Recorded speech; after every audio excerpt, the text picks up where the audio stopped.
तो हेलो, आज हम लोग फिर से आ चुके हैं अपने नए चैप्टर के साथ जिसका नाम है वाटर। ये तो दारू है। तो आज हम लोग फिर से आ चुके हैं अपने नए चैप्टर के साथ जिसका नाम है वाटर। और आज हम लोग वाटर को पढ़ने वाले हैं, ठीक है। ये दारू है। ये पानी था, कुछ और नहीं था, गलत ना समझिए, ठीक है। तो आज हम लोग वाटर को पढ़ने वाले हैं और हम लोग इसकी सारी चीज़ों को जानेंगे कि वाटर हमारे लिए क्यों ज़रूरी है और वाटर को बर्बाद नहीं करना चाहिए, क्योंकि तुम लोग बहुत बर्बाद करते हो। है मम्मी नहाने बोलती, टंकी खोल के चले जाते हो, हैं फिर आवाज़ आती है कूलर मोटर का पानी भर चुका है, कृपया अपनी टंकी बंद करें। कि वाटर का यूज़ क्या है, वो एसेंशियल क्यों है, नीड देखेंगे हम लोग बेसिकली कि इसकी नीड क्या है। अब अगर आप गलती से भी कोई प्लूटो वाला देख रहा है, ठीक है, गलती से भी देख रहा है ना, तो फिर आपको अगर नहीं पता नीड के बारे में तो मैं बता देता हूँ पानी की क्या क्या नीड होती है। बताइए। देखो, अब ये प्लूटो वालों के लिए बता रहा हूँ मैं कि नीड इसकी क्या क्या होती है वाटर की। नहाना, जो तुम लोग नहीं नहाते, है ना। हाँ, पानी पीना, जो कि तुम लोग कम पीते हो। हाँ, कुकिंग फूड तो तुम लोग को वो भी कुकिंग नहीं करने आती है ना। और हर टॉपिक में रोस्ट करना पड़ता है, ठीक है, रियलिटी को जानो अपने। फिर और किस में यूज में आती है, हम लोग देंगे बड़े टॉपिक्स, जैसे कि एक भारी सा, चलो शब्द आपके मुंह पे मारता हूं मैं। बायोकेमिकल। क्या बायोकेमिकल क्या है? रिएक्शंस। अब देखो यहाँ पे ये जो बायो का मतलब होता है, ठीक है, ये बायो का मतलब होता है लाइफ, ठीक है, यानी लाइफ के अंदर जो केमिकल रिएक्शन, जैसे कि आपके प्लांट्स होते हैं, प्लांट्स के अंदर जो फोटोसिंथेसिस होता है, उनके उनके वो जो खाना बनाते हैं ना, जिस रिएक्शन से, उसको एक बायोकेमिकल रिएक्शन बोलते हैं। हमारे अंदर बायोकेमिकल रिएक्शन होता है, हाँ, फोटोसिंथेसिस वगैरह, ठीक है। अब जैसे आपका डाइजेशन है, या फिर अगर आपका फूड को इधर से उधर ट्रैवल कराना है, या फिर आपका बॉडी टेम्परेचर को रेगुलेट करना है, ठीक है, तो उन सब चीज़ों के लिए आपका वाटर काम में आता है ना। तो मैं इधर क्या लिखूंगा, by acting as a medium, ठीक है, by acting as a medium. अब मीडियम का कुछ गलत मतलब ना समझिए, ठीक है। By acting as a coolant. अब कूलेंट क्या, कि अगर आपकी बॉडी का वही टेम्परेचर अगर आपको रेगुलेट करना है, कि अगर आपको टेम्परेचर मेंटेन करके रखना है, तो उसके लिए आपका बॉडी में वाटर होना जरूरी है, ठीक है। इधर क्या लिखूंगा मैं, फिर बाय, इधर मैं लिख देता हूं by acting as a coolant. अब फिर से वही बात है, अगर आप गलती से प्लूटो से देख रहे हो, आपको ये नहीं पता कि कॉमा का मतलब क्या होता है, तो मैं बताता हूँ। अगर यहाँ पे बाय लिखा है ऊपर, तो उसका नीचे अगर मैं कॉमा लगा दे तो उधर भी बाय लिखा है, ठीक है। तो प्लूटो वाले लोग सतर्क रहे, सावधान रहे और फिर हमारी बात सुनते रहे, ठीक है। फिर हम लोग देखें, ये तो आपका क्या था कि वाटर की नीड कहाँ कहाँ पे है। फिर हम देखेंगे इसके यूजेस क्या क्या है, क्या देखेंगे। हाँ, तो अब बताइए यूजेस क्या क्या है इसके। हाँ ना, देखो ये सब चीजें मैं नहीं बोलने वाला कि नहाना ये सब वगैरह वगैरह, ठीक है। हाउस होल्ड यूज को मैं पूरा स्किप कर रहा हूँ। अगर आप गलती से प्लूटो से, तो फिर ठीक है, कुछ देर आप पृथ्वी पे रहिए, आपको समझ में आ जाएगा कि पानी का क्या क्या यूज होता है घर पे, ठीक है। और ठीक है, तो इसलिए आपको क्या है कि अगर आपको हाउस होल्ड यूज नहीं पता पानी का, तो फिर आप प्लूटो से है, और अगर आपको पता है तो फिर मैं उस टॉपिक को स्किप कर रहा हूँ कि आपका नहाना धोना वगैरह, ठीक है, ये सब नहीं। अरे तुम मेरी हाँ, तो अब सीधा आते हम लोग एग्रीकल्चरल यूज पे, ठीक है। देखो यहाँ पे इसमें 3 यूज हम लोग देखेंगे। पहला तो है आपका हाउस होल्ड, ठीक है। दूसरा है आपका क्या, एग्रीकल्चरल।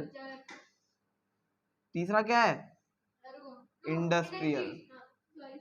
अब देखो, तीन ही जगह पे मेन आपका पानी यूज होता है, और जगह नहीं होता क्या सर? होता है, लेकिन ये आपकी 3 मेजर जगह है, ठीक है। तो यहाँ पे मैं ऐसे एरो लगा देता हूँ, समझ जाना। सबसे पहले हाउस होल्ड में देखेंगे या नहीं देखेंगे, एग्रीकल्चरल में, फिर इंडस्ट्रियल में। इंडस्ट्रियल आपका एक तरीके से हाँ, फैक्ट्रीज वगैरह वो सब में आता है, ठीक है। अब देखो हाउस होल्ड में आपका जैसे बेसिक नहाना, ठीक है, नहाना पीना, क्या पीना, पानी पीना, कुछ और नहीं पीना, ठीक है। सबको सब एकदम क्लियरली पता है कि प्लांट्स और क्रॉप्स वगैरह होते हैं, उनको पानी का नीड आता है ना। तो फिर यहाँ पे एग्रीकल्चरल के क्या, फॉर वाटर, फॉर किसके लिए, ये क्रॉप्स लिख देता हूँ मैं सीधा, ठीक है, एग्रीकल्चरल में तो क्रॉप्स यूज होता है, तो आपके क्रॉप्स को एकदम सीधा नीड चाहिए होता है। ठीक है, देखो अब ट्रांसपिरेशन क्या होता है। ट्रांसपिरेशन मतलब होता है कि अगर समझो कोई भी पानी वगैरह इवेपोरेट हो रहा है एक प्लांट से, वैसे नहीं बोल रहा तालाब वगैरह से, अगर प्लांट से पानी इवेपोरेट हो रहा है, ठीक है, अगर ओवर वाटर वगैरह, तो उस लॉस ऑफ वाटर को हम लोग बोलते हैं ट्रांसपिरेशन। समझ में आई मेरी बात? रेस्पिरेशन जस्ट इसका अपोजिट होता है, मतलब रेस्पिरेशन का अलग मतलब होता है, ट्रांसपिरेशन अलग होता है। ठीक है, प्लांट्स को क्या है ना, कभी कभी आप ऐसे पानी एकदम ज्यादा के साथ, समझो मम्मी बोल रही है कि जाके पौधों में पानी दे दो, तो गुस्से में गए पूरा बाल्टी लेके पलट दिया, है ना, तो उसमें क्या होगा, ओवर वाटर हो जाएगा ना उनका, है ना, कि इतना तो पानी ये तो वही सिचुएशन हो गई ना कि आपको प्यास लगी है और आपका बड़ा भाई ने आके पूरा टंकी लेके से पलट दिया आपके ऊपर से, है ना, तो फिर वही वही सिचुएशन हो गई, तो इसलिए हाँ है, हाँ, तो एकदम ऐसे पानी से एकदम गुब्बारे से बन जाओ, फिर ऐसे सुई चुभाएंगे ना तो पानी कैसे फुहारा निकलेगा, है ना, फिर ऐसे उड़ते हुए जाओगे ऐसे, कार्टून में जैसे होता है। तो मतलब बेसिकली कहने का मतलब क्या है कि कोई भी अगर प्लांट है, अगर उसमें ओवर वाटर हो जाता है तो उसको ये अपना पानी इवेपोरेट करवाना पड़ता है, ठीक है, जिस वजह से उसका ट्रांसपिरेशन होता है।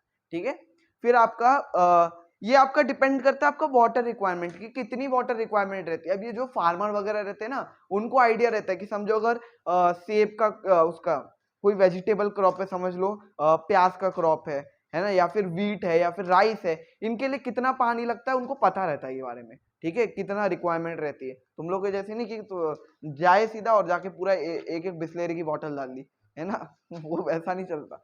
समझ में आया एग्रीकल्चरल यूज क्या होता है? ठीक है, अब सीधा इंडस्ट्रियल पे बढ़ते हैं। देखो इंडस्ट्रियल में आपका बहुत से कामों में यूज आता है।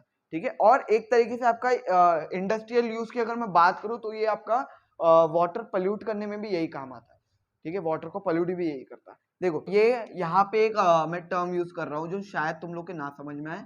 ठीक है, देखो रिएक्टेंट, रिएक्टेंट का क्या मतलब होता है, कोई भी केमिकल रिएक्शन, जैसे सपोज H2 है प्लस O2 है, ये आपका क्या बनाता है मिलके, H2O बनाता है। ये पता है? नहीं पता? हाँ तो देखो एक हाइड्रोजन और एक ऑक्सीजन मिलके H2O बनाता है, तो ये आपकी क्या केमिकल रिएक्शन है। तो इसमें ये दोनों चीजें जो मिलके एक चीज बना रहे हैं उसको रिएक्टेंट बोलते हैं। ठीक है, इसको प्रोडक्ट बोलते हैं जो बनता है। यही समझ में आया रिएक्टेंट क्या होता है। तो ये आपका एक रिएक्टेंट की तरह काम आता है वाटर का। ठीक है, फिर आपका एज अ सॉल्वेंट, सॉल्वेंट मतलब तो जानते हो ना, मिक्सचर वगैरह और सॉल्यूशन वाले चैप्टर में पढ़ा था। सॉल्वेंट मतलब क्या होता है, जिसमें मिलाते हैं सॉल्यूट सॉल्वेंट वगैरह। ठीक है, फिर आपका जो स्टीम होता है, ये पानी को एकदम गर्म करके उससे भाप निकलती है ना, उससे आपका टरबाइन घूमने में काम लेते हैं वो लोग। समझ में आ रहा है? फिर आपका for the disposal of waste, यानी आपका वेस्ट वगैरह को मतलब वेस्ट वगैरह जो रहता है उसको बहाने के लिए या धोने के लिए वगैरह वगैरह।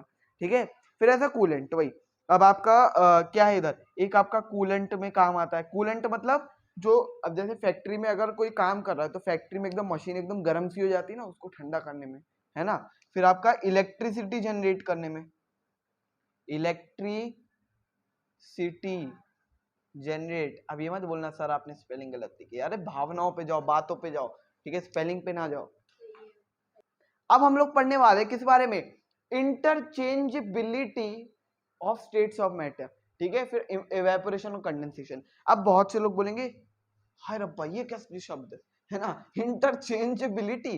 हाँ तो देखो अब आपको क्या लिखना है, आपको अगर नोट्स में लिखना है तो आप सिर्फ ये लिख सकते हो changing of states of matter. ठीक है, ये तो मैंने भारी से तुम लोगों को दहशत बिठाने के लिए बता दिया। ठीक है, अब देखो interchangeability of states of matter का क्या मतलब है कि आप एक स्टेट ऑफ मैटर से दूसरे स्टेट ऑफ मैटर में चेंज कर सकते हो। अब मैं अब तो आप बोलो सर देखो फिर इंग्लिश में भी बोल रहे हो, देखो इसका मतलब क्या है कि अगर आपका समझो पानी है, आपने उसको एकदम ज्यादा कूल कर दिया तो वो बर्फ बन जाएगा, यानी लिक्विड से क्या बन गया, सॉलिड बन गया, है ना। अब ये मत बोलना लिक्विड क्या होता है सॉलिड क्या होता है ना, तो फिर आप प्लूटो के हो, सच में प्लूटो के हो। ठीक है, ये तो है ना। तो आपका लिक्विड से सॉलिड, ये आपका ये क्या स्टेट चेंज हो रहा है। ठीक है, तो ये स्टेट को चेंज करने को क्या बोलते हैं, आपका interchangeability of states of matter. ठीक है, इतना सिंपल है, हाँ इतना सिंपल है। फिर इवेपोरेशन और कंडेंसेशन क्या होता है, बता रहा हूँ, थोड़ा ठंड रखो। हाँ तो इवेपोरेशन तो सबको पता है ना, और आपको नहीं पता तो फिर वही जुपिटर प्लूटो, है ना। तो इवेपोरेशन का मतलब देखो, सबसे पहले इवेपोरेशन का मतलब होता है, मैं इधर एंड पे ऐसा ये लगा देता हूँ। इवेपोरेशन का क्या मतलब होता है, क्या मतलब होता है, changing of liquid to gas is evaporation. देखो हाँ पढ़ाया था। हाँ तो अब इवेपोरेशन क्या होता है? Changing of liquid to gas is evaporation. यानी कि अगर समझो आपका पानी है, अगर आपने पानी को बहुत ज्यादा गर्म कर दिया तो आपका क्या बन जाएगा? भाप बन के उड़ जाएगा। समझ में आया? तो वो भाप बन के उड़ने को ही इवेपोरेशन कहते हैं। ठीक है, समझ में आया? तो अब हम लोग क्या पढ़ेंगे? कंडेंसेशन। देखो अब इवेपोरेशन मुझे सब आप सबको पता होगा, मोस्टली बच्चों को इवेपोरेशन पता रहता है। कंडेंसेशन में बहुत डाउट आता है लोगों को। कंडेंसेशन जस्ट इवेपोरेशन का क्या है? अपोजिट है। ठीक है, इसमें क्या होता है आपका? चेंजिंग ऑफ क्या? Gas to liquid is condensation. देखो फिर सारा इंग्लिश बोल ले। ठीक है, अब देखो इसका क्या मतलब है कि अगर आप समझो आपने क्या किया, अभी अभी अभी आपने लिक्विड को एकदम गर्म किया, वो गैस बन गया। ठीक है, तो अब आप क्या करोगे? अगर आपको गैस को फिर से लिक्विड बनाना है तो आपने गर्म करके गैस बनाया था, तो ठंडा करके लिक्विड बना दोगे वापस से, है ना? कि अब यही आपका बारिश का भी रीजन है कि आपका क्या होता है कि धूप पड़ती है पॉन्ड वगैरह पे, तालाब पे, उससे आपका क्या बनता है? भाप बन जाती है, वाटर वेपर बन के ऊपर जाता है, और ऊपर एक सर्टेन टेम्परेचर पे आके जब एकदम ठंडी से होने लगती है वो गैस, वो वापस से पानी बन के नीचे आ जाती है ना? उस वजह। अब यहाँ पे कुछ कंडीशंस लिखे हैं जो आपको इवेपोरेशन को हेल्प करते हैं। जैसे कि आपका हाई टेम्परेचर, आपका हाई टेम्परेचर होना चाहिए। ठीक है, हाई टेम्परेचर होना चाहिए। फिर दूसरा आपका लो ह्यूमिडिटी होनी चाहिए। अब इसका क्या मतलब है? बताओ जरा, इसका क्या मतलब है? क्या मतलब है आपका? क्या है ना कि अगर आपने एक सर्टेन अमाउंट पे आपका वाटर वेपर एयर में जाके मिल गया, अब आप एक ही अमाउंट तक के वाटर वेपर मिला सकते हो। ठीक है, एग्जाम्पल दे रहा हूं, होता नहीं वैसा। 1 किलो अगर वाटर वेपर मिलाना है तो आप सिर्फ 1 ही किलो मिला सकते हो, उससे ज्यादा नहीं। ठीक है, तो क्योंकि फिर क्या होगा, फिर तो आपका फिर वो एकदम ठंडी ठंडी सी हवाएं चलने लगी ना, कि वाटर वेपर की हवाएं चल रही है ना? तो इसलिए आपका क्या है, एक सर्टेन अमाउंट तक आपका लो ह्यूमिडिटी। ह्यूमिडिटी मतलब आपका वही जो गीलापन, वो मतलब थोड़ा सा रहता है ना, उसको ह्यूमिडिटी कहते हैं। आपका लार्ज सरफेस एरिया होना चाहिए, मतलब बड़ी सी जगह होनी चाहिए, तभी आपका इवेपोरेट होगा। एकदम छोटी सी कंडेंस, मतलब एकदम छोटी सी जगह में आपका इवेपोरेट नहीं होता पानी, इसलिए आपका एकदम जो समुद्र वगैरह है ना, उधर से पानी ज्यादातर इवेपोरेट होता है। ठीक है, समझ में आया ये वाला टॉपिक सारे? ठीक है, अब हम लोग पढ़ेंगे वाटर साइकिल के बारे में। क्या पढ़ेंगे? वाटर साइकिल तो जानते हो, है ना? अब देखो, अगेन डिस्क्लेमर फॉर प्लूटो, ये वाटर साइकिल का मतलब ये नहीं कि पानी की हम लोग साइकिल चलाते, है ना? अब हम लोग देखिए वाटर साइकिल के बारे में। अगेन डिस्क्लेमर फॉर प्लूटो लोग। ठीक है, अगर प्लूटो के लोग गलती से इस वीडियो को देख रहे हैं तो वाटर साइकिल का मतलब ये नहीं होता कि आप पानी से साइकिल चला रहे हो। ठीक है, अब वाटर साइकिल का मतलब समझो। देखो अब आपका क्या अब आपका क्या होता है ना, कि पानी एक बार इवेपोरेट होगा तो पानी खत्म हो जाएगा, फिर वापस से पानी कैसे आता है? मतलब एक तरीके से मैं ये आपको बताना चाह रहा हूँ, ये एकदम गर्मी पड़ती है तो आपका पानी तो इवेपोरेट हो जाना चाहिए, फिर वापस से समुद्र में उतना ही लेवल का पानी मेंटेन कैसे रहता है, ये कहना चाह रहा हूं मैं। ठीक है, तो फिर इसका क्या मतलब है? ये आपका वाटर साइकिल से होता है। कैसे? देखो अब मेरे ड्राइंग की स्किल्स देखो जरा। वाह, डायग्राम बनाया है ना? देखो, तो इसमें क्या है आपका कि आपका पहले होता है वाटर, ये सूरज की एकदम गर्मी आती है, फिर आपका वाटर वेपर बन के क्लाउड बन जाता है। अब ये क्लाउड क्या होता है, एक टाइम पे आके जब भी वो एकदम भर सा जाता है, ठीक है, तो वो एक तरीके से आपका बारिश के फॉर्म में फिर हल्का हो जाता है, मतलब नीचे आपका पानी फेंक देता है, और ये पानी से आपका फिर ये वापस से पानी भर जाता है, फिर इवेपोरेट होता है, मतलब ये पूरी साइकिल चलती रहती है। इसी को वाटर साइकिल कहते हैं। ठीक है, यानी वाटर के लेवल को मेंटेन करने को ही वाटर साइकिल कहते हैं। समझ में आया? अब आपने कभी देखा होगा ना कि सर्दियों के मौसम में एकदम धुंध सी हो जाती, फॉग आ जाता है, वो क्यों आता है? देखो कभी कभी ऐसा होता है ना कि अब आपका ठंड का मौसम है, तो ठंड के मौसम में ना कभी एकदम ठंड आ जाती जमीन पे ही, है ना? और अब आपका क्या है कि वाटर वेपर जैसे इवेपोरेट होते हो, उधर ही उधर बादल बना देते हैं। समझ में आ रही मेरी बात? कि वो जमीन पे ही बादल बना देते हैं। ठीक है, इसलिए एकदम सुबह सुबह उठना, सुबह तो चलो उठते नहीं, 10 बजे तक सोते रहते हैं सुत्तड़ कह के। हाँ, तो फिर बादल सा बन जाता है एकदम जमीन जमीन पे। हाँ, अब आपका देखो, अब हम लोग एक टॉपिक देखेंगे प्रेसिपिटेशन के बारे में। वो मुझे शायद लिखने की जरूरत नहीं, चलो लिख लेता हूँ। जल्दी से इसे नोट करो। तो जो भी आपने टॉपिक्स पढ़े या फिर जो भी चीज़ पढ़ी, आई होप आपको समझ में आई होगी। और फिर ऐसे ही आप प्यार बनाए रखिए, और जैसे भी आपको जो भी डाउट है आप कमेंट्स में ज़रूर पूछेगा।